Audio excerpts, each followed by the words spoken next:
Time now for a look at the day's business news. Stephen Carroll is with us in studio. Morning, Stephen. I believe we're going to start with Catalonia and a warning that the financial world is really watching those events. The ratings agency Standard & Poor's has put the region's credit rating on review following Sunday's referendum. Now, this negative outlook is often seen as a precursor to a ratings downgrade. S&P says the escalating political tensions with Madrid could put the region's financial situation at risk. Now, Catalonia was already considered a risky investment by the agency because of its massive debts. Ratings agencies watching developments there very closely. OK, so I imagine it's already playing out on the markets. Well, we had seen a big fall on Spanish shares yesterday ahead of that address by the Catalan leader. The Madrid IBEX finished the day down by almost 3%. It's in the red at the open again today, down by 0.2%. Banks again seeing the falls, including the Catalan lender Banco de Sabadell, which was one of the worst hit shares yesterday. Generally speaking, though, a flatter picture across the European markets. London's FTSE 100, the only one there, eking out some gains. Over in Asia, it was a much quieter day in trading. We just had the Nikkei in Tokyo open of the main markets we usually follow, and it finished the day pretty flat. OK, well, a subject close to my heart now, Stephen, as business and other leaders gather in Paris for the annual Women's Forum. New figures show the pay gap between men and women remains vast. This is a study from the Organisation for Economic Cooperation and Development showing the median age for female workers is 15% less than their male counterparts. The OECD notes that it has barely changed since 2010. Now, of the organisation's members, India had the highest wage gap of over 50%. The United States was almost 19%, France almost 10%, and Belgium came in the lowest of the 30-something OECD countries at just over 3%. Now, the organisation says that affirmative action is needed to correct this, but also investment in female leadership at a public and private level to help reduce that gap. I did see British businessman Alan Sugar had an article yesterday just saying that us women, we need to ask for more. So we'll see how far that may get us. That's what you're doing after work. or moving to Belgium, perhaps.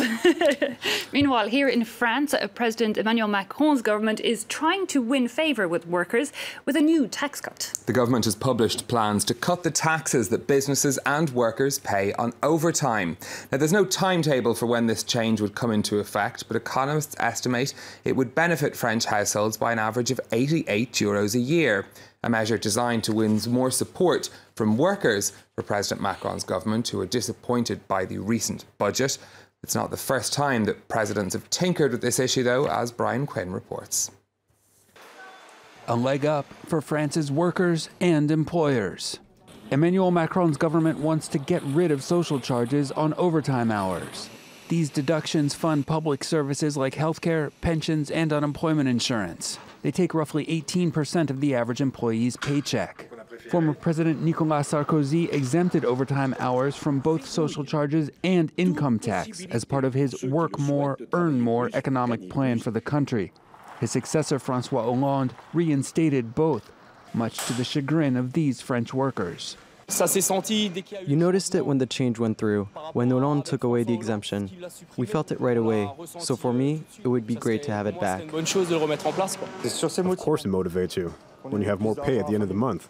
According to one study, the exemption on overtime hours would increase the average household income by €88 per year. But it would cost the state €3.5 billion in lost revenue. For this economist, cutting those charges might not be so simple. It will need to be financed somehow, whether that's by a new tax or by spending cuts.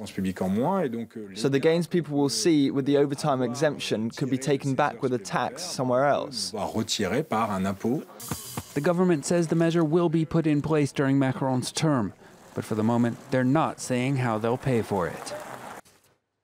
Now, shares in the Australian airline Qantas hit a record high in trading today. That's after Goldman Sachs upgraded its view of the carrier. Qantas shares are up by nearly 90% this year, as the airline has staged a remarkable turnaround since coming close to bankruptcy back in 2015. And finally from you, Stephen, a US TV network is having some success with the Netflix model. This is CBS that decided to take a pretty bold move with their new instalment of the Star Trek franchise and to release it only on its on-demand streaming service and not on traditional television. So the network releases new episodes of Star Trek Discovery on its all-access platform each week. So far, the series has drawn a record number of people to sign up for the service. Now, CBS doesn't release figures on exactly how many people were talking about, but it says the response to Discovery has been tremendous. The service costs $6 a month. Lots of people who already subscribe to cable TV say they're not happy to be paying this money, but it is part of the problem that these networks are facing, is to try and get people to watch shows not just on television, because as we know, the TV viewing audience is dropping as people are moving to things like Netflix.